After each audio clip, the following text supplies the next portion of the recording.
역전의 용사들 시작합니다. 네, 여러분 안녕하세요. 대한민국 최고의 방송 스픽스 1월 8일 또 역전의 용사들 시간이 돌아왔습니다. 네, 잘 지내셨죠? 속상하셨죠? 그래도 이따가 우리 한번 그 얘기 좀 한번 실컷 해보도록 하고요. 오늘 출연자들 제가 소개해드리겠습니다. 역전의 용사 노영희와 함께하는 이분들. 우선 우리 문대림 더불어민주당 제주가 국회의원님. 네, 안녕하십니까? 네, 박수 한번 쳐요. 네, 그리고 이상호 고발뉴스 대표님. 네, 안녕하세요. 네, 김갑수 평론가님. 울보 김갑수로 불러주세요. 그다음에 장영진 기자님. 네, 아유, 어서 오십시오. 오늘요 정말 많은 분들이 벌써 시작도 하기 전부터 우리 방송 들어와 계시는데 다 이유가 있습니다. 열받아가지고 속상해가지고 그렇지만 이번 주는 끝난다 이런 각오로 오늘 우리 방송 지금 많이 시청해주고 계신 걸로 제가 이해하고요. 오늘 저희 스픽스의 전계환 대표가 저한테 강조를 엄청 해달라고 요청한 특별 멘트가 있습니다. 오늘 구독 엄청 강조해 주세요. 동접자 분들 중에 40%가 무려 비구독 시청자라고 합니다.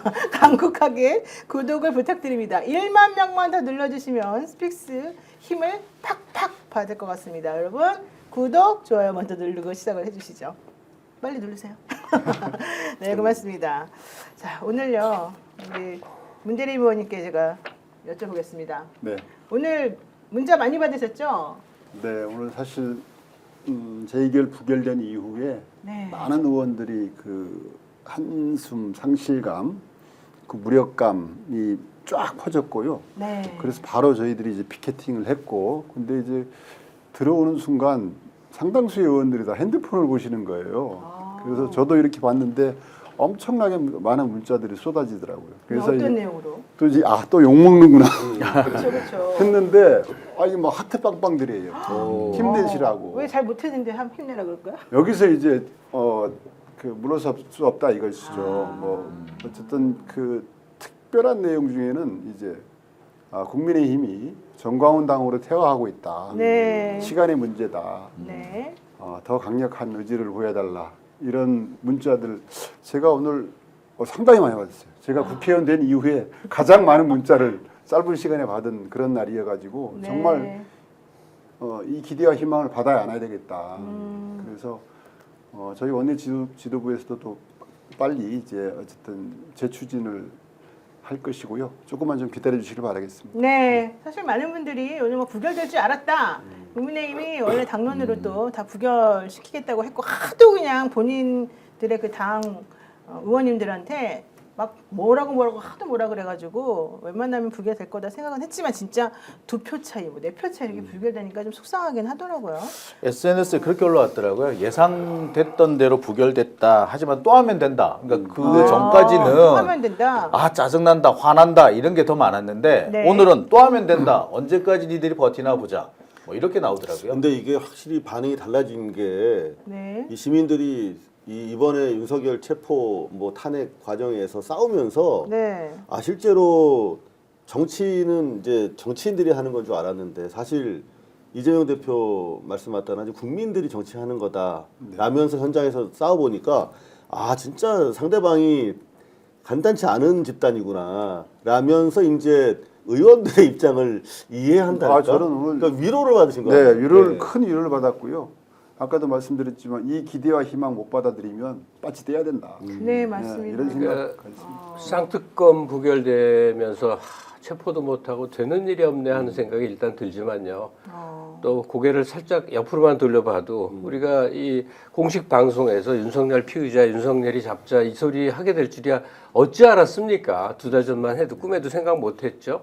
그러니까 이제 눈앞에 도관에 든 쥐처럼 몰아가는 현재 상황인 거 하고, 그리고 또 하나는 역시나 큰 틀에서 보면 우리 깨어있는 민주 시민이 단독 집권을 한 게 그 문재인 정부가 최초였어요. 네. 그 전까지는 언제나 세가 분리해서 연대 연합을 해야만 됐어서 심지어 노무현 대통령도 이 재벌들하고 그러니까 누구야 왜 갑자기 이름이 생각이 안 나? 삼성이요? 정혜정 말하는 건가? 현대 정지영. 네. 아니 정몽준. 정몽준하고 네. 연대 나중에 깨졌다 하더라도 그 세력하고 합쳐서야 어떻게 비벼볼 세가 있었잖아요. 네네. 그러니까 민주시민의 수가 그 정도였어요. 근데 쭉 신장이 돼갖고 한 40% 정도로 문재인 정부가 단독 집권을 하고 계속 커져서 여기까지 와서 의석도 이렇게 압도적으로 많고 그러니까 그렇죠. 네. 전체적으로 보면 저 극우 전광훈 당의 무리보다 민주시민의 수와 규모와 그 의지가 훨씬 압도적인데 이렇게 어려움을 겪는 거다 이렇게 생각을 하면요 훨씬 맞습니다. 판도 분석이 달라지죠. 근데 사실은 이게 좋은 건지 나쁜 건지 모르겠지만 많은 국민들이 이런 생각도 했어요. 아 진짜 우리가 조금만 더 해서 200석을 치고 올 것을 안 그래가지고 진짜 매번 고비마다 이렇게 그냥 피를 말린다 이런 생각들을 하셨는데요. 그만큼 이제 민주당의 어깨가 무겁다 네. 이렇게 지금 판단이 됩니다. 어쨌든 신속하게 재추진할 겁니다. 네, 고맙습니다. 자, 많은 분들께서요, 또 구독, 좋아요 막 열심히 눌러주셔가지고요. 지금 보니까 우리 구독, 좋아요 숫자가 엄청나게 갑작스럽게 막 늘었습니다. 너무 좋아요. 근데 하나 좀 슬픈 소식, 뭐 슬프다기보다도 이 얘기 꼭 안 할 수가 없어서, 사실 오늘 우리 방송의 주제는 아니지만 하나 말씀 여쭙겠습니다. 송영길 소나무당 대표가 오늘 법정 구속돼 버렸습니다. 네, 징역 2년 징역 2년 선고됐고요. 선고받고. 제가 이제 취재를 좀 해봤으니까 보니까 제가 좀 되게 당황스러웠던 게 네, 본건은 무죄가 났어요. 그러니까. 근데 네. 별건이 유죄가 나온 건데 별건 유죄치고는 조금 세게 나왔다. 그리고 유죄 선고를 하면서도 판사 역시도 약간 좀 본인도 약간 석연치 않아 하는 그런 느낌. 그러니까 지금 문제가 유죄 선고가 나온 거는 먹사연 부분인데 네. 먹사연 후원금 받은 부분인데 그러니까 싱크탱크 정치인의 싱크탱크에서 후원금 받는 거는 많은 정치인들이 하고 있는 것이다라는 걸 판사도 인정을 했다는 거예요. 그러면서도 유죄라고 판단한 것은 어떻게 보자면은 상급심 가가지고 한번 다투어 보라는 의미일 수도 있는 것 같고 또 한편으로는 완전히 다 무죄를 때려주면 검사들 눈치가 보이니까 적당히 검사들 체면 처리를 해준 것 같다 싶기도 하고 그러니까 한마디로 이런 걸 사정 판결이라고 그러지 않습니까? 그런 걸 좀 한 것 같다라는 느낌도 있습니다. 전체적으로 보았을 때 이번에 더 눈에 띄는 판결이라고 할 수 있는 것은 위수증 부분이에요. 우리가 갑자기 이정근 녹취록. 네. 이정근 녹취록이 대부분 다 위수증으로 인정이 됐습니다. 그래서 증거 능력이 싹 없어졌어요. 맞아요. 그러니까 그게 그럴 수 있었던 것이 일단 확보되는 거 절차 자체도 좀 문제가 있었습니다. 그러니까 아무리 이미 제출했다고 하더라도 사건과 관련된 부분만 확보해야지 관련이 되지 않는 부분까지 긁어 모으는 것은 위법하다는 것이 한 가지 있었고 또 확보된 내용 자체도 보면 지금 마치 보도되기로는 돈봉투 사건이 있었던 것처럼 보도되고 있으나 그 녹취록 자세히 보시면 아실 겁니다. 각각 다른 사람과 각각 다른 날짜에 통화된 하나씩의 문장을 짜 맞추어서 돈봉투 사건이 있었던 것처럼 보도를 하고 있거든요. 그러니까 이 부분이 과연 유죄로 인정할 수 있느냐 이런 부분까지 포함이 됐다라고 보면 될 것 같습니다. 네, 서울중앙지법 형사합의 21부 허경무 부장판사는요 오늘 특정 범죄 가중처벌 등에 관한 법률 위반 뇌물 혐의로 기소된 송영길 소나무당 대표에게 징역 2년을 선고하고 법정 구속을 시켰는데요. 지금 장 기자 말대로 하면 사실은 법정 구속은 안 시켜야 될 것 같은데 법정 구속까지 시킨 거는 조금 잘 모르겠습니다. 어쨌든 송 대표는 민주당 당대표 경선 캠프를 운영하던 2021년 3월과 4월에 지역본부장 10명에게 총 650만 원을 제공하고 국회의원들에게 살포할 돈봉투 20개 총 6천만 원을 윤관석 전 민주당 의원에게 제공한 데 관여한 혐의로 기소가 됐는데요. 실제 만약에 이게 관련된 다른 의원들은 유죄가 선고됐단 말이에요. 이 돈봉투 관련해서. 근데 송 대표에 대해서는 좀 전에 장 기자 말한 것처럼 증거불충분을 이유로 해가지고 사실은 무죄를 선고했어요. 근데 다만 송 대표의 외곽 후원 조직인 평화와 먹고사는 문제연구소, 이른바 먹사연이라고 하는 연구소를 통해서 청탁 대가로 4천만 원의 뇌물을 수수했다. 그리고 사업가 김모 씨, 이성만 전 무소속 의원으로부터 선거자금 합계 6천만 원을 받았다. 이 혐의 그리고 먹사연을 통해서 불법 정치자금 7억 6,300만 원 수수한 혐의 이런 것들을 다 합쳐가지고 검찰이 원래 징역 9년을 요청했었었는데 벌금도 1억 원이나 요청했는데 어쨌든 여기에 대해서는 징역 2년으로 정치자금법 위반의 함에 대해서는 유죄를 선고했습니다. 그러니까 정치자금법만 유죄가 나왔다고 네, 보고요. 맞습니다. 뇌물과 돈봉투는 무죄가 무죄. 나왔어요. 그러니까 진짜 별건 중에 별건 중에 별건이죠. 예, 그거는. 그것만 유죄가 나온 거고. 원래 옛날에 이런 결과 나오면 우리가 태선명동의 서일필이다 그래가지고 요란하게 이거 가지고 사실은 송영길 개인이 아니라 민주당과 이재명 대표까지 해서 엄청나게 정치적으로 악용했던 사건인데 결국은 그냥 나올 때까지 뒤져보자는 별건으로 이렇게 사실 그게 인정이 이번 정권의 됐다면 특징이에요. 조국 전 대표나 정경심 교수 건도 사실은 다 그런 식이었잖아요.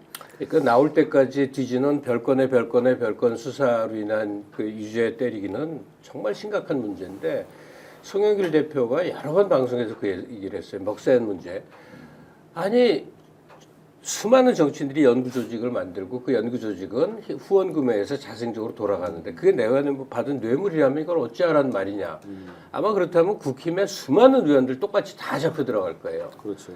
우리가 기가 막힌 판결을 참 많이 봤잖아요. 대학 교수의 딸이 장학금을 받았는데 그게 교수에게 준 뇌물이다 해서 들어가는 거.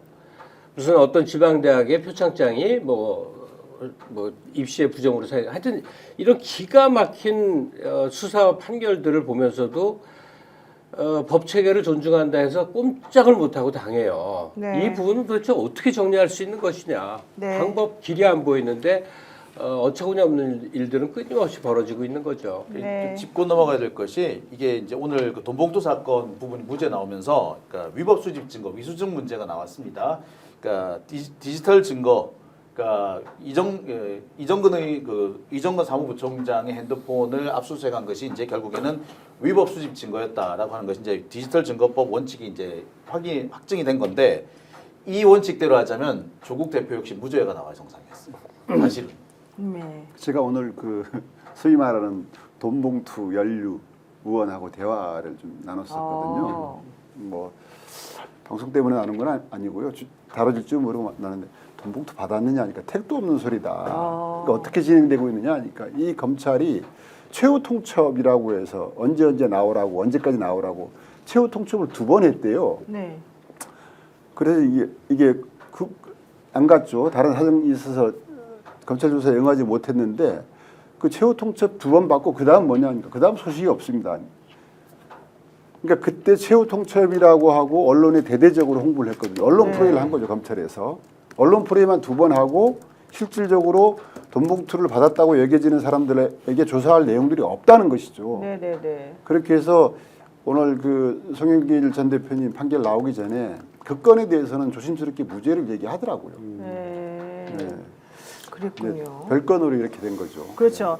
자, 재판부는 송 대표가 먹세한 활동 현황을 구체적으로 파악하고 있다라고 얘기를 하면서 여기에서 이제 후원금 4천만 원 국가산업단지 소각장 증설 인허가 성탕료로 건네졌다라고 하는 그것이 이제 뇌물이다라고 하는 검찰의 주장에 대해서는 후원 활동의 연장선상이기 때문에 뇌물 아니다 이제 이런 식으로 판단을 했고요. 다만 송 대표가 2003년에 정치자금법 위반으로 벌금 1,000만 원을 선고받은 전력이 있다라고 하면서 정치자금 모집 방법 뿐만 아니라 정치자금 모집을 법률로 강력하게 규정하는 취지를 송영길이 잘 알고 있으면서도 먹사한 후원금에 대해서 잘 모른다는 취지를 답하는 것은 이해할 수 없다. 반성도 안 한다. 이렇게 또 지적을 하기도 해서 조금 선입견 같은 게 있는 건 아니었나 뭐 이런 생각도 좀 해봤습니다. 어쨌든 송영길 대표 지금 법정 구속이 됐지만 결국에 이제 항소심 가서 구속 신청하고 또 그렇게 해서 이제 무죄를 적극적으로 다투는 방향으로 지금 가닥을 잡고 있는 것 같은데요.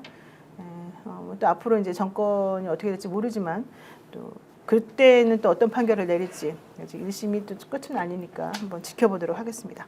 네, 지금 많은 분들께서도 여기에 대해서 의견들을 주고 계시는데요. 참 우리만 같지가 않습니다. 네. 자, 이제 우리 본격적으로 우리 방송 오늘 주제 한번 시켜보도록 하겠습니다. 오늘요 이상호 그 기자님 고발뉴스 대표님이 가지고 온 특종 하나 발표해 주시죠. 오늘 사실 방송에서 많은 분들이 이제 봤습니다. 윤석열 씨로 보이는 사람이 노출 행보를 했죠. 그러면서 관저에서 막 걸어오는 그런 모습을 봤는데 지금 화면에 지금 보입니다. 이 앞에 있는 4명 중에 왼쪽에서 두 번째 사람인데 지금 저 팔다리 움직임이나 이런 걸 보면 이제 윤석열 씨 같이 보이기는 하거든요. 근데 제가 저번에 걸음걸이랑 이건 막 유심히 봤는데 좀 정상적이지가 않고 어디 아프신 것 같고 이렇게 걸음이 진짜 좀 이상하긴 하더라고요. 보세요. 다리 좀 절름절름 하는 것 같지 않습니까? 좀 휘청거린다는 느낌. 네, 휘청거리고. 근데 뒤돌아서 걸어가면 또 발을 막 바깥으로 뻗고 막 좀 이상해요, 하여튼간. 그래서 일단 저 사람이 윤석열이냐? 두 번째, 윤석열 씨라면 왜 저렇게 갑자기 나타나가지고 사람들에게 모습을 보였느냐? 이제 이런 것들에 대해서 오늘 말들이 많았는데요. 이상호 기자님, 네. 얘기 좀 해주시죠. 일단 저는 한눈에 알아봤어요. 여러분들도 마찬가지겠지만 그 펄럭이는 바지, 네. 얇은 다리에다가 불룩한 배, 그 다음에 이렇게 널찍하게 이렇게 팔 벌려서 걷는 행위라든가 머리 가르마라든가 한눈에도 저희가 알아볼 수가 있었고, 그리고 저 뒤에 보이면은 저 가방 들고 다니는 선수가 저게 가방이 아니라 펼치면 이 방탄이 되는 그 경호원들의 그 근접 경호용 장비거든요. 저 왼쪽에서 앞쪽으로 지금 네네, 앞에 가방 들고 있는 가방 들고 친구. 지금 걸어가고 네. 있어요, 혼자. 네네. 예. 저 패키지 자체가 기본적인 이제 대통령 경호 패키지인데 일단은 뭐 대다수 언론도 윤석열로 받은 것 같고 오마이뉴스 그렇죠. 측에서도 용산에 확인을 해보니 확인이 안 되더라라는 것이어서 직접 경호처에 전현직 근무하셨던 분들에게 광범위하게 탐문을 한 결과 네네네. 윤석열이다라고 하는 답변을 받을 수가 있었고요. 아, 그렇다면 방금 우리 노 변호사님께서 말씀하셨던 것처럼 지금 공중파를 비롯해서 이제 오마이뉴스 카메라고 또 고양이 뉴스 PD도 다 지금 카메라를 거치해놓고 24시간 돌리고 있어요. 네, 관절을. 그렇죠. 네. 저희 노출되는 포인트거든요, 저희가. 그럼 알겠죠, 자기네들도. 그렇죠. 저렇게 찍힐 가면 거를 찍힌다. 알고 있음에도 불구하고 저기로 활보하면서 왔다 갔다 한 거거든요. 그거는 도대체 왜 노출을 스스로 결정했는가? 네, 그렇죠. 라고 하는 이제 질문이 가능한 대목인데 그 대목과 관련해서는 우리가 생각하는 것보다 이 도피설 있지 않습니까? 윤석열 도피설. 네네. 그게 이제 영상이 나오면서 팩트 체킹이 막 들어가면서 실제로 군과 경호처에서 내부 제보를 통해서 민주당까지 들어갔다는 거 아닙니까? 그렇죠. 그래서 실제로 지금도 도피 중인지는 알 수 없으나 당시 도피가 단기적으로 행해졌다라고 하는 게 이제 팩트로 확인되면서 실제로 이른바 그 태극기 모독 부대를 비롯해서 그 지지세들이 분열하는 양상이 대단히 크게 보고가 됐나 봐요. 아, 우파 쪽에서, 네. 극우 그래서 쪽에서. 야 이거 뭐야 우리한테는 여기 싸우게 지켜놓고 자긴 도망갔어. 그랬어? 이게 상당히 좀 크게 리액션이 왔던 모양이고 그래서 사실은 경호처에서는 펄펄 뛰었답니다. 나가지 말라고? 네. 근데 경호처는 그럼에도 불구하고 우리가 이제 경호와 관련된 조언을 할 수 있지만 대통령의 움직임에 대해서 우리가 논할 사항이 아니라는 점에서 추가적으로 반대할 수 없었다는 입장이라는 거예요. 그래서 이거는 정무적으로 태극기 우파와 유튜버들의 정서에 민감한 정무 사이드, 비서진의 정무 사이드에서 움직여가지고 정치적으로 결행한 경호처의 입장에서는 아주 나이트메어, 아주 악몽 같은 일이었다라고 하는 게 제가 확인한 내용입니다. 그러니까 나 여기 있어 하여튼 보여주기라 이거죠. 그렇죠. 그 안규백 의원님도 그랬고 뭐 경호처에 있는 사람이 와가지고 사실은 제보했다 이런 얘기도 사실 있었었고 많은 민주당 의원들도 같은 얘기를 했었고 사실 저도 조금 얘기를 이제 들었었고 고양이 뉴스라고 하는 그 PD도 마우바흐 타고 도망가는 걸 내가 봤다 이제 이러면서 지금 현재 거기 없을 수도 있다라고 이제 주장을 하니까 그게 아니다라는 말씀을 이제 보여줬다는 건데 아니 그러니까 그 전부가 사실 아니겠어요? 그 말씀을 제가 드리려는 건데요. 예, 이게 예, 왜 예. 그러냐면 대통령실에서 저렇게 보여주면서 도망 안 갔어 우리 있잖아 이렇게 말했는데 왔다. 사실은 그 전에는 그럼 뭐 했었냐? 그 12월 3일이 아니죠. 며칠 전에 지난번에 그 영장 집행했을 3일 때부터 날. 그 3일 1월 3일이죠. 네네. 그렇죠? 1월 3일부터 맞죠?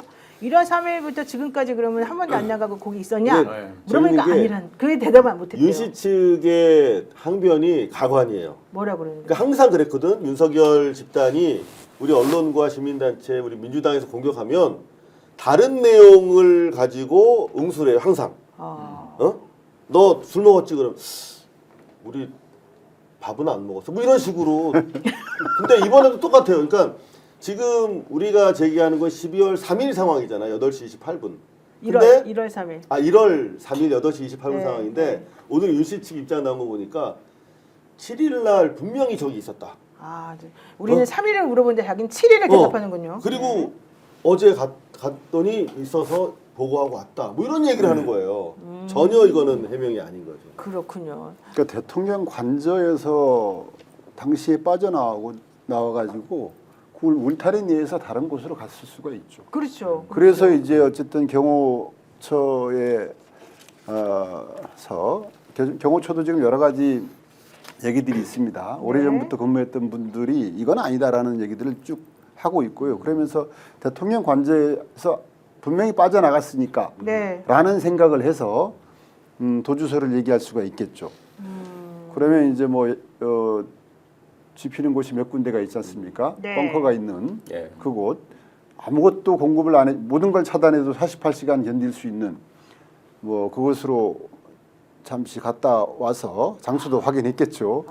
그리고 아까 이제 이상호 기자님 얘기대로 어쨌든 그 지지 세력들이 이제 분열하기 시작했다 이런 보고를 받았을 수도 있을 것이고. 그렇군요. 저거는 이제 다분히 의도적인 행동이라고 볼 수가 있겠죠. 네. 근데 이게 어찌 보면 사소한데 사소하지 않을 수도 있어서 제가 조금 반론을 드리면 지금 저는 문 의원님 말씀이 맞는 것 같아. 큰 틀에서 쟤들은 밖으로 이탈한 건 아니야.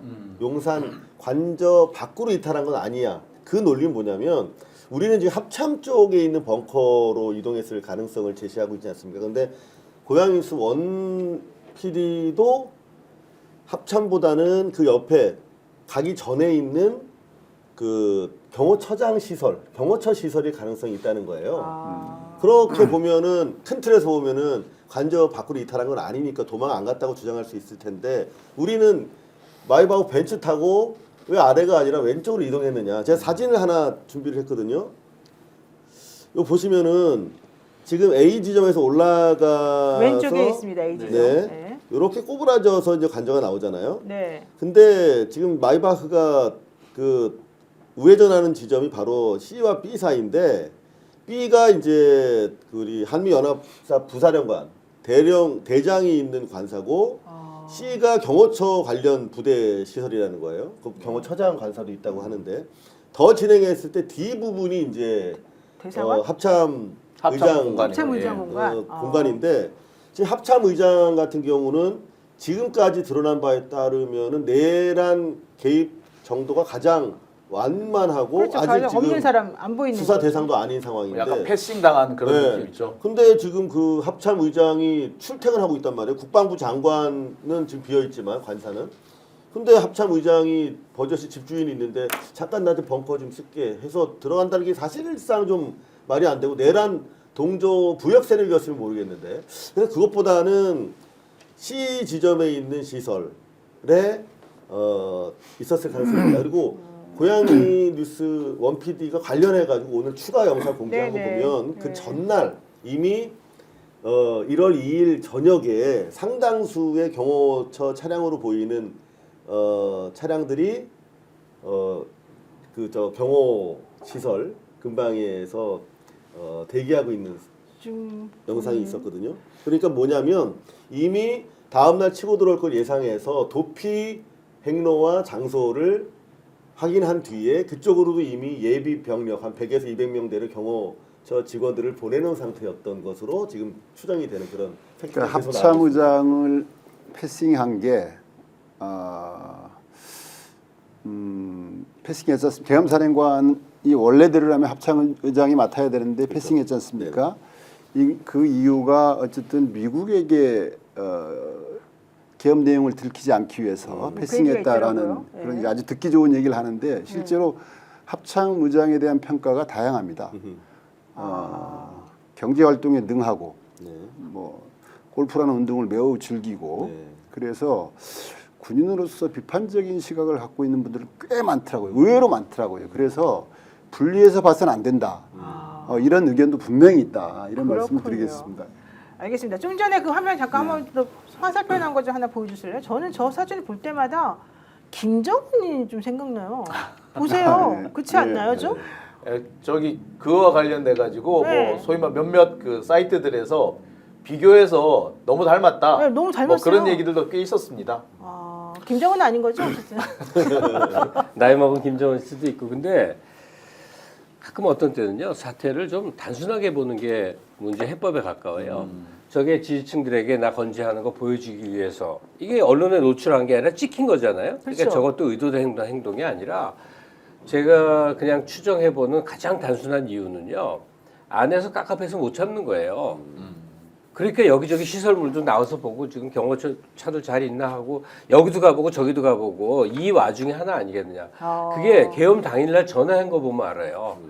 아니 개통이 있는 건데 자기가 직접 사령관들에게 다 전화하잖아요. 그렇죠. 답답해가지고 꼬시고 막. 들어가 네. 못 참는 거죠. 그러니까 지금 하루하루 나름 아무리 지가 태어난 척해도 목이 죄올 거 아닙니까? 잡혀 들어가면 이제 최소한이 무기징역이고 그 다음에 정권 바뀌고 최소한 5년, 10년 혹은 그 이상 어떤 경우도 사면 없을 텐데 그러니까 목줄이 타서 오만 짓을 하고 전화 돌리고 술 마시고 마누라랑 치고받고 쌍욕하고 싸우다가 뛰쳐나와서 여기저기 들춰보다가 이거예요. 근데 저는 좀 다른 각도에서 추정을 좀 논의의 재미를 위해서 던져보면 지금 저희가 경호처 쪽을 다각도로 접근을 하다 보니까 네. 실제로 김건희 라인이 득세하면서 기존의 그 경호처장과 그다음에 나머지 경호차장, 본부장, 이 가족부장 이런 사람들이 김건희 라인으로 똘똘 뭉쳐 있으면서 경쟁적으로 충성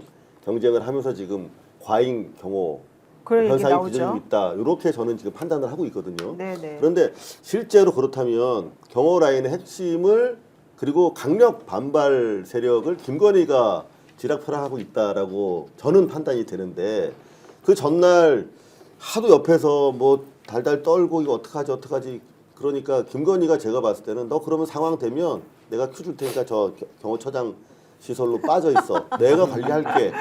잠깐만 너 일단 가고 나는 개 똥 좀 누이고 올게 산책하고. 아이고. 그러니까 요랬을 가능성이 대단히 크고 그리고 오늘도 사실 저 상황이 저는 꼼꼼히 영상을 분석해 보면서 자기는 한 번도 이런 거 안 해봤어. 그러니까 지금 엄청난 지금 그 국가 공권력이 물리적으로 치고 들어올 건데 자기가 방어 태세를 점검할 수 있는 방법을 모를 거 아니에요. 네. 군사 무기에 대해 전혀 몰라. 저는 군대를 안 갔다 와도 웬만한 남자들은 약간 밀떡기가 있잖아요. 근데 자주포를 딱 보고 아 저거를 이렇게 탱크 위에다 그러니까 엉뚱한 소리 하고 있어요. 그거. 네. 좋을 텐데 이거 포를 그 탱크 위에다 올리면 되게 좋겠는데 그랬더니 아 그거 이미 있습니다. 그러니까 있냐고 반박도 안 해. 그리고 또 딴 데 가버리고 전혀 모르더라고 군사 무기에 대해서. 지금 뭐 치고 들어왔을 때 어떻게 방어하고 자기가 지시 내릴 입장이 안 돼. 근데 막 손가락질하면서 저 버스가 어쩌고 저쩌고 막 하고 지금 올라가는 거예요. 네. 저거 자의로 자기가 한 게 아니라 알겠습니다. 김건희가 나가서 한번 돌아보고 와라고. 그랬을 가능성이 술만 있다. 처마시지 예. 말고. 그래서 뭐 제가 들은 바로도 비슷한 내용이 들었어요. 그러니까 강아지 산책 있지 않습니까? 이제 네. 김건희가 의도한 건 아닌 것 같은데 이 강아지 산책이 보도가 되면서 꽤 재미를 봤다 이런 평가가 내부적으로 있나 봐요. 재미를 봤다. 네. 김건희가 예, 김건희가 그러니까 우리가 볼 때는 뭐 저런 게 다 있냐, 뭐 완전 사이코패스 아니냐, 뭐 이렇게 지적을 했지만 지지자들이 또 지지자들 보기에는? 입장에서는 와, 저 정말 여유. 저 여유. 나비통에도 평상을 유지하고 있는 카리스마 뭐 이런 얘기를 했겠네요. 그렇게 하니까 그러면은 이번에는 당신이 한번 나가보세요. 뭐 이렇게 되지 않았겠느냐, 뭐 그런 얘기 실제로 있다는 겁니다. 아이고. 알겠습니다. 네. 자, 김병철님께서 네. 나타났다가 XX가 나타났다가 사라졌어요. 네, 스펙스 화이팅, 네, 영신이 화이팅 막 얘기해 주셨는데요. 뭐 저는 분명히 메시지를 위한 행보다라고 보고 있고요. 뭐 윤석열 시기라면 제2의 내란도 염두에 두고 있을 것이다. 제2의 내란. 제2의 내란을 실행한다면 그 중심 세력은 극우 세력 그들에게 메시지를 보내야 되고 네. 그런 차원일 것이다라고 보여집니다. 이제 네. 제2의 내란이 이루어진다고 하더라도 군과 경찰은 윤석열을 따를 리가 없을 것이고 네. 윤석열이 의지할 곳은 정광훈 집회에 참석하는 극우 세력 그리고 약간 부족한 그 국민의힘 의원들이 그 중심 약간 부족한. 중심 세력이 될 것이고 네네. 그들의 그들이 결집을 위한 자기 나름대로의 행보다. 이 정도는 해석을 해줘야 된다. 네, 맞습니다. 그렇게 생각합니다. 네, 자 어쨌든 안규백 의원 발언에 따르면 윤석열 씨는 관저에 없는 것 같다. 그랬더니 마치 그 말이 아니라는 듯이 저렇게 나타났다는 게 상당히 의도적이다 이런 얘기인데요. 싱크 한번 들어볼까요? 그 여러 가지 가능성에는 피의자가 은닉, 숨었거나 아니면 도주했을 가능성도 있다고 보는 거죠. 여러 가지 가능성 중에. 네, 맞습니다. 네. 지금 윤석열 도주 의혹이 제기되고 있는데 사실관계 파악한 게 있어요, 없어요? 지금 뭐 좀 정확하게 보고받은 바는 없고 그 어떤 차량에 관한 얘기는 좀 들었습니다. 예를 들어서 관저에서 나와서 다른 공간으로 들어가서 숨어 있으면 체포할 수 있습니까, 없습니까? 뭐 그런 부분에 대한 보고를 들었고 그 종합적으로 고려해서 제가 들은 정보로는 이미 용산을 빠져나와서 제3의 장소에 도피해 있다 이렇게 듣고 있습니다. 그런 제보를 좀 네, 제보를 받았습니다. 네. 뭐 더 확인을 해봐야 되겠습니다만은 사실 이제 저 제보가 그냥 막 제보가 아니라 제가 듣기로는 경호처에서 나온 내부에. 제보, 또 군에서 나온 제보 여러 가지가 있다고 그러더라고요. 경호처 직원들이요. 지금 여러 가지 움직임들이 있습니다. 아. 윤석열만 바라보는 경호처 직원들은 극히 일부에 불과하다. 아, 예, 그리고 우리 오늘 민주당 의원들끼리도 경호처 직원들에 대한 얘기, 별도의 그들이 의로운 행동을 한다면 우리는 무엇을 해줘야 되는가에 대한 논의도 있었다. 와, 꼭 보세요 경호처 직원들 우리. 사실입니다. 사실이고, 네네. 예, 그 뭐 서로 얘기 나눴던 이 내용들도 있고요. 이 자리에서 공개할 수 없지만, 그래서 근데 경호원의 의료운 행동은 대개는 자기 주군을 사살하는 건데. 아이, 역사상에 굉장히 많습니다 그런 일이. 그래요? 네. 어머나. 제가 뭐 사사를 교사하는 건 아닌데요. 하는 건 아니에요. 예를 들어서 체포영장을 집행할 때 그때 네. 이제 뭐 어쨌든 현행범 체포에 대해서 막지 않는 것도 어려운 행동이죠. 그렇죠, 예. 그렇죠. 경호처에서 사실 충성 조직이고 대단히 폐쇄적인 조직이기 때문에 사실 이번 정부 들어서 지금 이 가장 문제되는 포인트가 김성훈 그 차장입니다. 경호 차장. 이 사람은 그 본부장 시절부터 김건희한테 직보하고 위에다 패싱을 했다는 거예요. 근데 그런 자가 차장이라고 하는 2인자의 자리에 오르니까 이제 완전히 자기 세력을 가지고 김건희랑 지금 직거래를 하고 있는 것인데 실제로 경호처 대부분의 정서는 대단히 이 법 집행을 응해야 된다라는 취지고 요거는 제가 공개해도 좋을 것 같은데 네네. 경호처 직원 한 분한테 제가 SNS로 메시지를 하나 받았습니다. 경호처 직원에게서 네네. 일단 제가 약간 축약해서 읽어드릴게요. 요 혹시 노출될지 모르니까 소총 네. 사진에 찍혀서 걱정하시는 분들이 많은데 그 무기를 사용할 일은 절대 없을 것입니다. 스크럼을 짜서 진로를 막는 것 정도가 전부일 것입니다. 주도적으로 출구를 찾을 수 없는 처지에서 차량과 철조망 등으로 위력을 보여주고는 있지만 실제로 아무런 저항도 하지 못할 것입니다. 적법한 범위에서 자리를 지키는 정도가 전부일 것입니다. 그러니까 경호처 직원들이 네. 적극적으로 뭔가 행동하지 못하고 그냥 그 자리에서 좀 소극적으로 경호하는 듯한 모습만 보일 터이다. 그러니까 네. 들어와라 이거네요. 이런 내용이 대체적인 정서라면서 제가 입수하게 된 내용이거든요. 이거 되게 중요한 말인데요. 이거 적극적으로 저항한다거나. 저도 한 가지만 읽어드릴게요. 네. 제가 하니까 까시네. 드디어. 뭐 다 까는 건 아니고요. 네네. 저도 다 깐 거 아닙니다. 대한민국 대통령을 경호한다는 자부심 하나로 평생을 일했을 여러분들이 지금 지켜야 할 것이 있다면 그것은 바로 내란 수계가 아닌 헌법과 스스로의 명예 그리고 가족입니다. 이제 더 이상 내란 수계 윤석열을 지키는 데 가담하지 말고 성렬산성에서 벗어나 주십시오.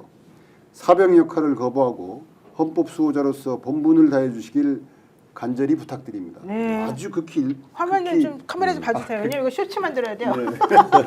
극히 일부의 내용이거든요. 그렇군요. 근데 이제 경호처에 상당히 양심적이고 의로운 직원들이 상당 정도 포진해 있다. 그렇죠. 이 정도 말씀드립니다. 네, 더불어민주당 대주갑 국회의원신 문 대림 의원의 호소였습니다, 여러분. 이거 되게 중요한 말인 것 같습니다. 그리고 이 양심 문제 이런 거 말고요. 그냥 논리로 봐도요. 경호처 요원들이 막아야 될 대상은 이제 대통령의 신체 위해를 가하는 존재를 방어하자는 거 아니에요.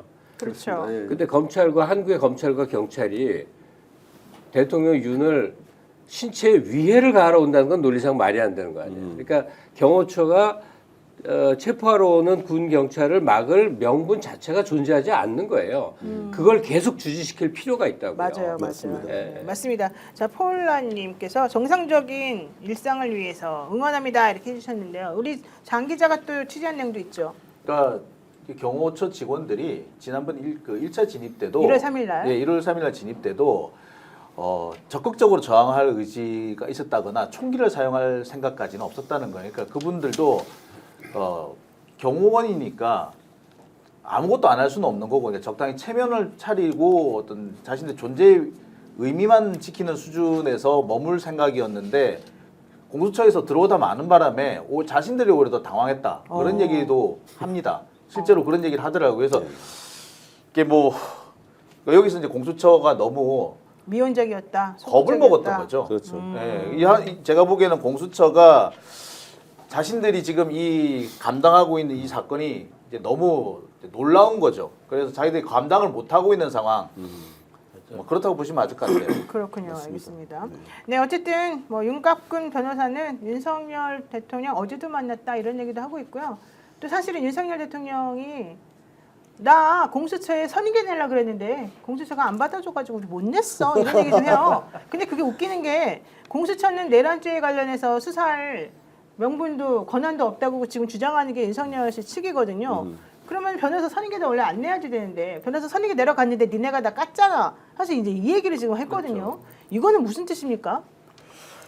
그러니까 이게 제가 보기엔 이렇게 장난질이죠. 그러니까 아마 보면은 아까도 보면은 이 공수처에서 쳐들어오면은 잡으러 들어오면 이게 내란이다라고 큰 소리 하면 뻥 쳐요. 그래서 그와 비슷한 시각에 또 내가 구속영장한테 동의해가지고 내 발로 걸어가서 재판 받고 할게.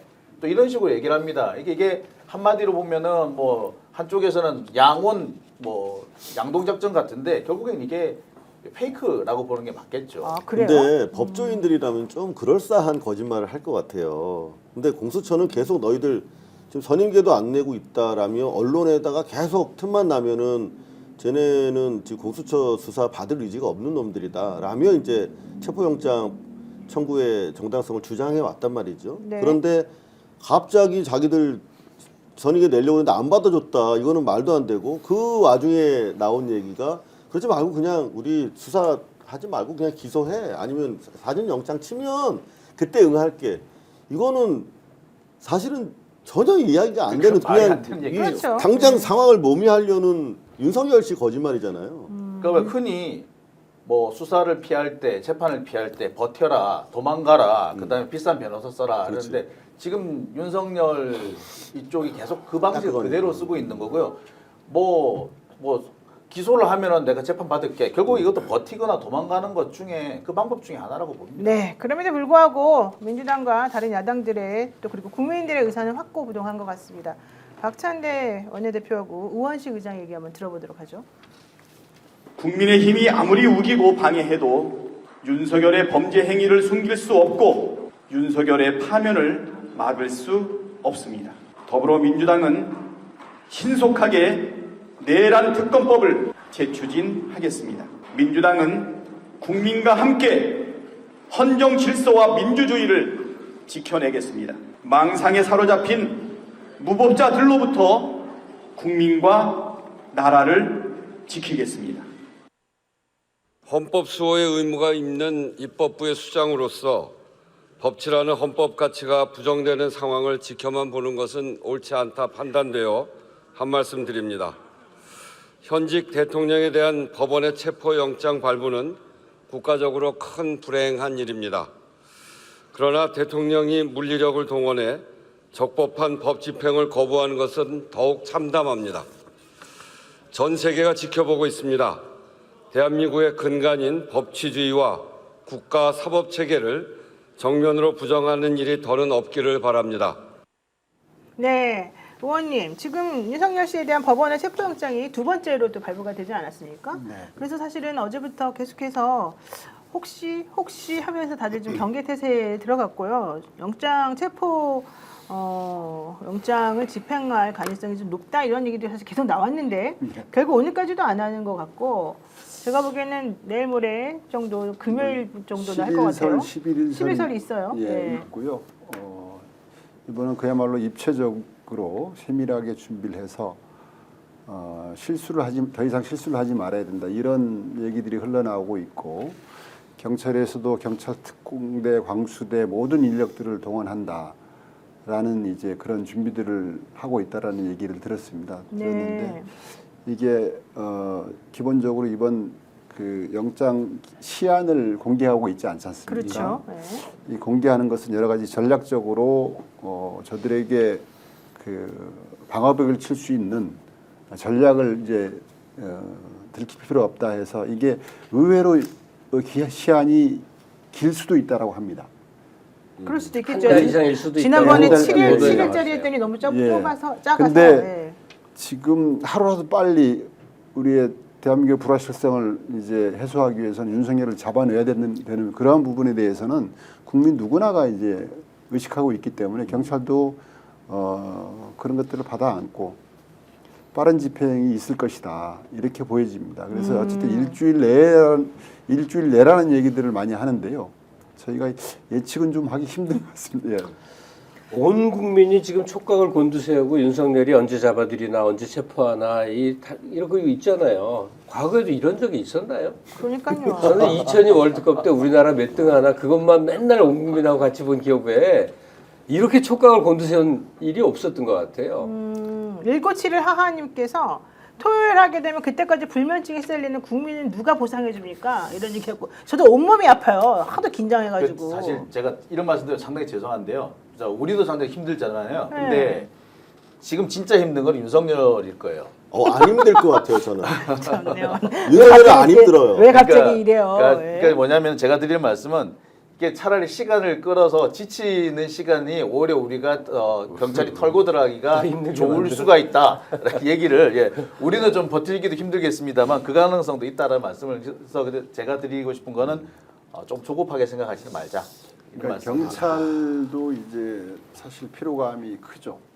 그럼에도 불구하고 경찰들이 이제 국민들을 바라보고 있고 반복되는 얘기지만 불확실성 해소를 위해서 경찰의 역할이 매우 중요한 시점이다. 이런 것들을 분명히 인식하고 있고요. 저는 얼마 전에 그 누구죠? 국민의힘 조금 모자란 의원 한둘이 아니라서 아니요 그 국수본부장이 협박한 의원 있잖아요. 이철모 씨 의원 그 부분은 저는 자충수를 뒀다라고 봐요. 경찰의 자존심을 긁은 것이다. 훗날을 생각해라라는 얘기는 그거는 이제 훗날을 생각해서 그 법적 상식을 다 내려놔라. 이런 강요를 한 것이고요. 또 그런 것들에 휘둘리지 않을 경찰이다라는 걸 더 보여주게 만드는 자충수였다. 저는 그렇게 생각합니다. 아니 근데 제가 궁금한 거는 이철규 의원은 자기에게는 훗날이 있나 보죠? 엄청나게 밝은? 아니 뭐 전형적으로 그들끼리 이제 선후배 관계고 해서 너 좋지 않아 경찰 세계에서 퇴직해도 하여튼 아주 추접스러운 그런 얘기인데 지금 이 국면 있지 않습니까? 굉장히 많은 사람들이 이제 존재해요. 층위가 있고. 근데 그 중에서 가장 화나게 하는 사람이 누구냐를 꼽아보면 저는 한 명이에요. 누구예요? 최상목이에요. 최상목. 화나. 가장 화나. 왜냐하면 한 인간의 인생 전체에서 자기가 이렇게 중요한 역사의 변곡점에서 역할을 해야만 될 때가 없거든요. 그러면 이 사람은 마음은 다 윤 쪽 사람이야. 국힘 쪽 사람이고 이해를 하겠어. 그렇게 살아왔고. 그러나 가장 그에게 중요한 게 그래도 자기 사명은 한국이라는 나라의 명운 아니겠어요? 그럼요. 그러면 전국 안정이라는 것 이상의 가치는 없어요. 그게 국힘 쪽이 되건 민주당에 대한 배려나 민주심에 대한 인식을 하고 말 다 소용없어. 지금 최선의 문제는 빨리 윤회 정리가 끝나면서 정상적인 정부가 들어와야 된다는 건 이견이 있을 수 없단 말이에요. 정말 국힘처럼 4월까지 헌재 미루고 뭐 계속해서 뭐 가을 대선하자 이 소리 하잖아요. 이러면 그 사이에 우리나라 결단 나는 거거든요. 가을 대선이라니요. 아니 근데 저는 그러니까 최상목이가 진짜 어떻게 하다 운명의 장난으로 윤 정부 들어와서 부총리까지 격상이 됐는데 어쩌다가 대통령 대행을 하고 있다면 새벽에 깨서 한 번쯤 곰곰 생각을 해봤어야 될 거야. 내가 뭘 해야 되는 사람인가. 내일 저희가 대정부 현안질이 있습니다. 네. 최상목이 불출석하겠다고 했거든요. 헐. 그 이유가 대통령이 그 이유가 지금 대통령 노래하고 있어요. 그 이유가 바빠서 못 나온다는 거거든요. 근데 저희가 보면 역대 한덕수 총리도 나왔었고요. 그 전에 누구죠? 우리 그 부정선거 얘기하고 다니시는 황교안. 예. 부정선거 얘기하고 다니는. 황교안 그분도 나왔었거든요. 네. 근데 이 대행 때 나왔었거든요. 최상목이가 바쁘다는 이유로 못 나온다는 겁니다. 많이 그런데 컸네. 많이 컸죠. 많이 그런데 컸네. 오늘 그 국민의힘하고 그 고위당정 협의회는 거기 또 버젓이 왔어요. 어머머머. 그래서 완전히 이제 저희 민주당으로서는 임계치에 와 있죠. 또 그간 이제 얼마나 많은 잘못들을 했습니까? 헌재 임명을 임의적으로 2명만 한 것 이것도 사실 큰 역사적 잘못이거든요. 헌법 그렇죠. 위반이고 네. 그리고 상설급 임명 추천 이거는 안 하고 있죠. 즉시 해야 되는 건데 안 하고 있는 것이거든요. 저는 경찰 쪽에 좀 얘기를 하고 싶은데 그 최상목이 당장 그 와중에 바쁜 와중에 할 건 다 해요. 그러니까 김건희가 시키는 건 다 해. 이를테면 트럼프 취임식에 김정한 목사 특사로 보내는 거.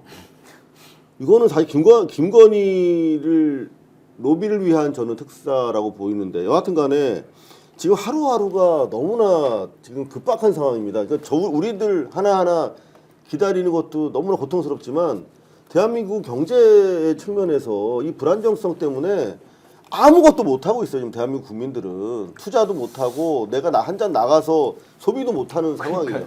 진짜 저는 IMF 때 제가 사회부 기자하면서 밑바닥 뭐 취재 많이 했어. 금모으기 운동도 취재 다니고. 근데 이 정도는 아니었던 것 같아요. 진짜로. 너무 심각한데 뭐 전략상 뭐 더 뭐 필요하다? 그 웃기는 소리예요. 오늘 경찰 헬기 띄워서 다 봤잖아. 그러면 뭐 뻔하지 뭐.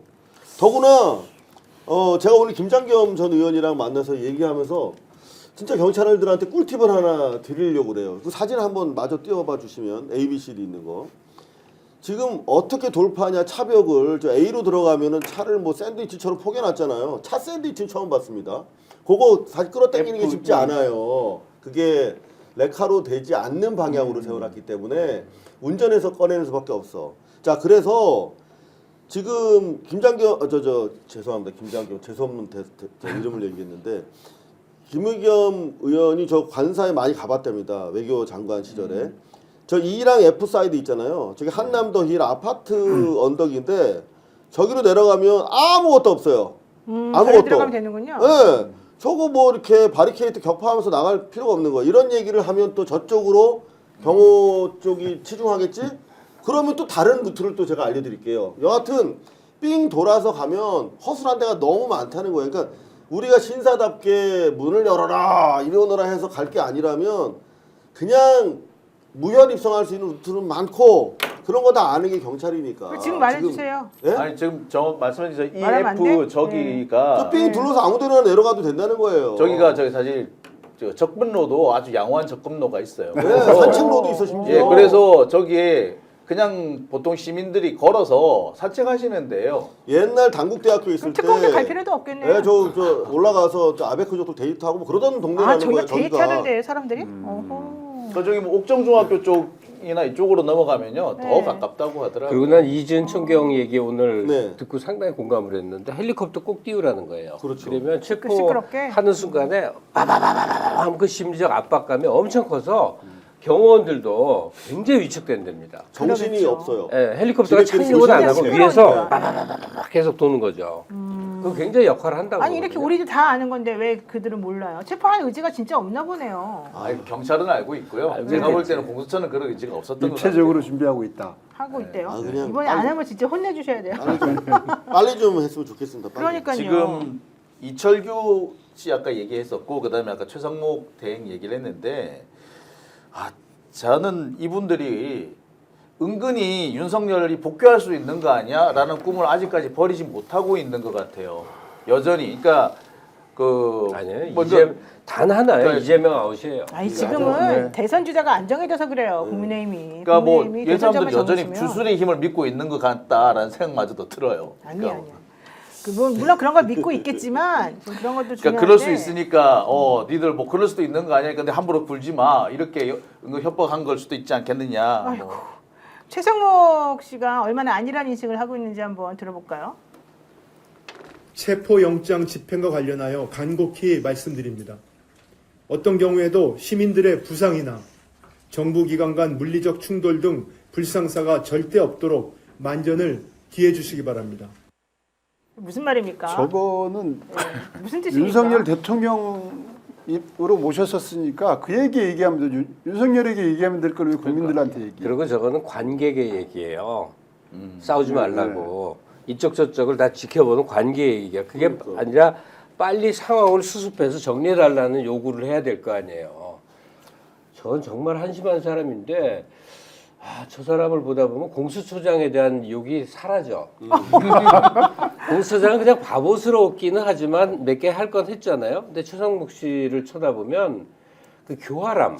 저 이제는 나는 화나는데 공수처장. 나는 정치적이지 않아요라는데 너무 정치적인 사람. 저거는 사실은 지금 물리적인 저항을 예고하고 있는 가운데 경찰이 들어가야 되기 때문에 어느 정도 최소한 물리적인 충돌이 예견되는 거죠. 상황이잖아. 당연한 거죠. 네. 그러면 정당한 법 집행을 하고 있는 경찰 편을 들어서 야 너희들 저항하지 말고 오라를 받아 그래야지. 라고 얘기해줘야 되는 입장인데 마치 자기가 무슨 레프리야 레프리 자 이렇게 서로 벨트 아래 때리지 말고 이런 싸움을 붙이고 있는 난 거거든요. 저 말은 오히려 그 반대로 경호처 잡지 말라는 얘기잖아요. 결론은. 그러니까 경찰 들어가지 말라는 얘기예요. 경찰 들어가서 경호처들하고 물리적 충돌을 일으키지 말아라 이 얘기니까 경찰을- 경호처 편 들어주는 거지. 사실 저 얘기는. 사실 경찰한테 경찰한테 움직이지 일하지 마라 말아라는 얘기를 하는 이거잖아. 거죠. 어려움시킨 거지. 노 변호사님께서 일전에 보니까 최상목 빨리 잘라야 된다 말씀하시는데 네. 저 전적으로 동감하고 네. 일단 헌재 재판관 2명 넣어준 거 땡큐. 네, 그거까지만 끝났어 이제. 더 이상 더 이상 쟤한테 바랄 게 더 없어요. 이상 그의 쓰임은 없다. 예. 그렇지 않습니까? 네. 더 이상 바랄 게 없고 아니 바랄 게 일이라도 있습니까 최상목한테 지금 우리가? 그러니까 저희가 이제 바랄 게 없다는 게 확인됐잖아요. 저희가 어저께 민주당 당 차원에서 고발했지 않습니까? 네, 네. 이제 내려놨다. 그럼에도 불구하고 그럼 내려놨으면 탄핵시켜라 이렇게 얘기들을 할 수 있지 않습니까? 관련해서 고민들이 많은 것이죠 지금. 이주호 장관의 성인 때문에 그런 거 아닙니까? 아니, 근데 그 고민 너무나 이해를 하기 때문에요. 예. 그 정도로 애매한 절충적, 그러니까 고발로 끝내고 탄핵은 미루는 그 상태가 좋고요. 맞아요. 다만 선처의 여지를 계속 좀 언급을 해줬으면 좋겠어요. 아니 근데 한덕수는 여지가 없고요. 아니 뭐 최상목은- 일이라도 이게 관대한 처분에 따른 어떤 개전의 정의 보여야 되는데 하나도 안 보이잖아요. 여태까지 지금 헌재 재판관 둘 패싱 시켜주고 왜 자기가 할 일이 뭐가 있어요? 그러니까 한덕수는 여지가 없는데 최상목은 앞으로 남은 시간 동안 하기에 따라서는요. 민주당 정권이 들어섰을 때 어느 정도 감안을 해줘서 죄상을 경감해줄 아니, 여지도 그럴 필요 있고 없죠. 왜? 아니면 작사를 낼 수도 있는 건데 그건 하기 나름이라는 말이에요. 그러니까 하기 나름인데 지금의 입장은 후자 같습니다. 작살 같습니다. 그렇죠. 작살이 이런 근데 표현을 지금은 선처를 받을 수 있는 그런 여지도 지났어요, 없어졌어요. 이미. 본인이 네. 걷어차버렸어요. 아니, 근데 이미. 어쨌든 중요한 건 그래도 한덕수는 재판관 임명 안 해가지고 난리를 써놨는데 최상목이 들어가서 재판관 임명해줬어. 난 그거는 땡큐예요. 근데 그걸로 이제 끝났고 근데 다음에 이주호가 들어오면 너무 골치 아프기 때문에 그냥 그대로만 있어주고 윤석열 씨 체포될 때까지만 일단 좀 보면 돼요. 더 아니 이상 할 거 근데 없어요. 이주호가 최상목보다 더 나쁠 거라는 보장은 없어요. 그 얘기도 맞아요. 지금 이 네? 얘기도 이주호가 사실은 이주호가 그 하고 교수 싶어가지고 출신이고 나름대로 자기가 평생 그 균형 감각이라든가 누칠 감각은 제가 봤을 때 최상목보다 더 있을 수 있고 뉴라이트 아니에요? 실제로 뉴라이트? 그 내전에 개입한 강도도 상대적으로 적어. 낮잖아요. 안 갔으니까. 근데 지금 최상목 같은 경우는 F4부터 시작해가지고 그 이후에 행위 자체들이 내란 수계에 동조한 것이 명확해 보이지 않습니까? 아니, 더 이상 동조도 못해. 이제 가만히 내버려 두면 될 것 같고. 그러니까 내란에 동조한 상황으로 볼 때 네. 최상목이 이주호보다 더 나쁜 대안일 수도 있다. 차라리 이주호가 더 나을 수도 있다는 말씀이신 그 거잖아요. 얘기도 하기도 하더라고요. 근데 뉴라이트라서 나는 사실 안 믿어요. 그냥 차라리 최상목은 그러면 어떤 뉴라이트 그러니까 닙니까? 어떤 상태인지 모를 때는 현상을 유지하는 게 낫지. 그러니까 어쨌든 제가 봤을 때는 민주당도 뭐 생각하고 계시겠지만 이번 주까지만 윤석열 씨가 체포될 때까지만 일단 좀 보자고요. 그리고 나면 저희 정리가 될 것 이재명 같아요. 당대표께서 그 의총 때 거의 발언을 하지 않습니다. 거의 발언을 하지 않는데 아주 가끔 중요한 일이 있을 때 발언을 하시는데 어저께 의총에서 발언을 했죠. 뭐라고 하셨어요? 그저께 의총에서 최상목 권한대행에 대해서. 네. 근데요. 말씀하세요. 뭐라고 했는지. 저한테만 일단 얘기하세요. 그러니까 도가 지나치다. 지나친 정도가 감내하기 이제 더 이상 감내할 수 없다 이런 얘기를. 근데 최상목 처분 관계는 사실 민주당이 지금 진두지휘를 하는 입장이기 때문에 그 선택에 우리가 좀 맡기는 수밖에 없어요. 근데 이 점도 생각을 해야 돼요. 우리 탄핵 계엄령 떨어지고 한동안은 다들 충격에 빠졌기 때문에 여지가 없었는데 지금 한 달여 지난 다음에 지금 다시 윤석열 지지야, 이재명 지지야 이상한 옛날 구도로 점점 이게 커져가고 있어요. 이렇게 되면 자꾸만 날리는 거 좀 좋지 않아요. 그래서 그냥 놔두자는 거에 대해서 나는 할 수 있는 거라고 생각해요. 최상목 그냥 방치하는 거에 대해서. 네네. 방치. 권한대행 방치로. 답답해졌어. 권한대행 방치로 좀 정리. 어쩔 수가 없는 게 있다니까. 우리가 목표는 두 가지밖에 없어. 윤석열 재판에 넣는 거고 탄핵 인용되는 거고 이 두 가지만 달성되면 바로 대선 국면이에요. 맞아요. 왜냐면 바로. 더 이상 뭐 너무 걱정하실 필요도 사실은 없는데 헌재 되게 열받았어요. 지금 사람들이 김정은 사무처장이 권성정 원내대표랑 만나가지고 이제 얘기한 것 때문에 다들 화가 많이 나 있고 그 다음에 헌재에서 그래서 한덕수 총리하고 그 다음에 감사원장에 대한 탄핵 사건 심리하는 것에 대해서 또 협박에 넘어간 거다. 이것도 시간 끌기다 이렇게 얘기하시는데 제가 보기에는 헌재 지금 그러지 않아요. 헌재는 명분을 없애주면서 빨리빨리 하려고 지금 최대한 노력을 하고 있거든요. 그렇게 보시죠. 그런 국힘 입장에 대해서 헌재가 매우 공식적인 입장이 나왔는데요. 모욕적으로 헌재는 느꼈죠. 양심에 따라 국민만 바라보고 가겠다. 뭐 이렇게 얘기를 공식 논평을 했거든요. 그렇죠. 뭐 공개적으로 이제 정치적 개입을 단호하게 거부한다라는 선언으로 저희는 봤고요. 뭐 잘하고 있다고 봅니다. 네, 맞습니다. 자, 윤석열 씨 불법 체포래. 윤석열 대통령 체포영장 집행에 관한 국민 여론이 나왔습니다. 찬성과 반대 의견이 있는데요. 신속하게 빨리 체포하는 게 좋겠다라고 하는 의견이 54.4%, 그다음에 반대한다라는 의견이 또 44.5%로 그러니까 나왔어요. 이게 얼마나 좋지 않은 여론 상태냐고. 근데 왜 저렇게 높죠? 불구속 수사나 체포 철회가? 시간 끌어서 그런 거예요. 시간 끌면서 그렇게 돼요. 옛날에도 보면 뭐 강도 강간범들, 뭐 탈주범들 이 사람들이 이게 도주극이 장기화되잖아요. 그리고 일종의 코페나겐 신드롬 같은 게 생기는 거예요. 그래서 얘가 경찰한테 안 붙잡혔으면 좋겠네. 제가 아시지 않습니까? 그 옛날에 신창원 때도 그랬고 이게 일종의 뭐랄까 언더독 효과랄까? 뭐 그런 것들이 일단 작용하는 게 하나가 있고 다른 하나는 기본적으로 이 자꾸 늘어지면서 시간이 오늘도 보면은 지난 탄핵 표결했던 그 국민당 의원들 상당수가 오늘 내란 특검 후퇴했잖아요. 당연히 그 탄핵시켰으면 내란 특검도 동의하는 것이 논리적으로 맞는데도 불구하고 그 시간이 지나면서도 윤석열이라고 하는 범인을 영장 집행조차 하지 못하는 무기력한 공권력과 제대로 대응하지 못하는 거대 야당을 보면서 우리가 잘하면 버틸 수 있겠네 라고 하는 일말의 희망이 싹트고 있는 것이죠. 그 와중에 지난번 아시아투데이라고 하는 저질 그 매체가 가짜 여론조사를 했지 않습니까? 40% 고성국 투데이라고 불러주세요. 네? 고성국 투데이. 오케이. 네. 아시아투데이.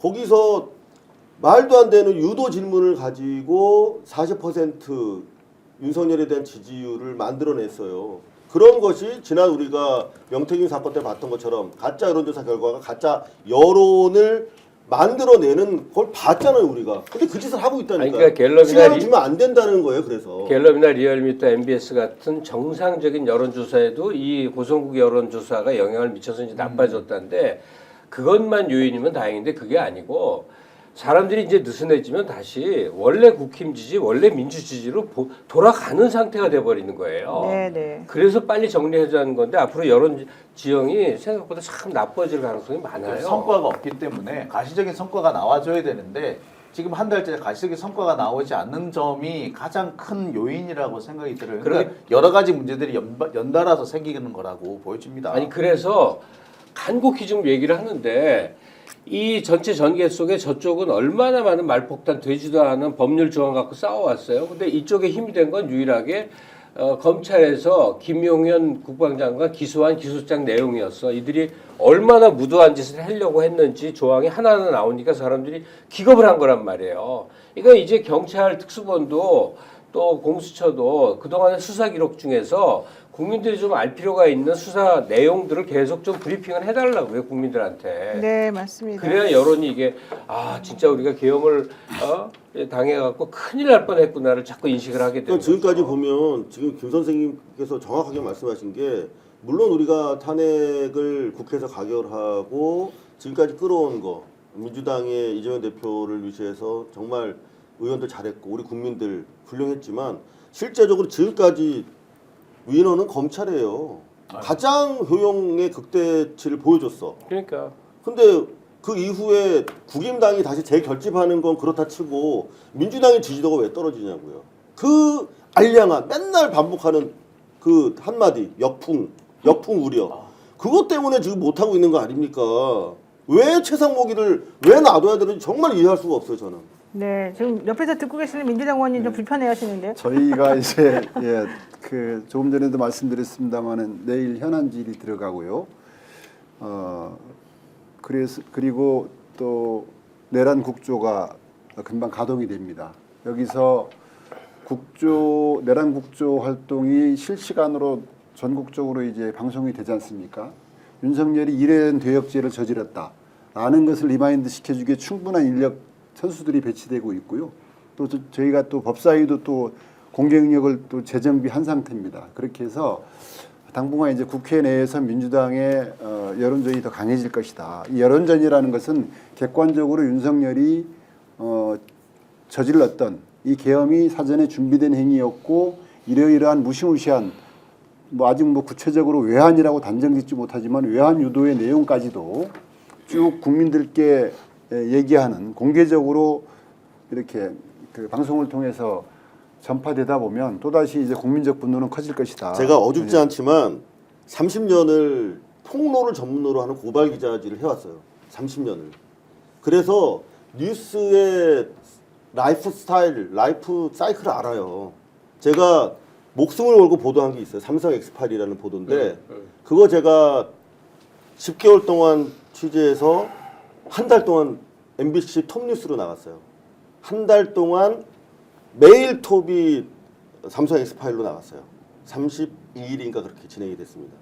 근데 뉴스가 지속될 수 있는 생명은 한 달이에요. 제가 30년 동안 별별 기사를 다 써보고 별별 현장을 다녀봤을 거 아닙니까? 네. 한 달 이상 진행되면 기사 쓰는 놈도 그걸 지켜보는 시민들도 피곤해져요. 자, 왜냐하면 네. 지금 우리 의원님께서 말씀하신 것처럼 또 지금 국감한다고요?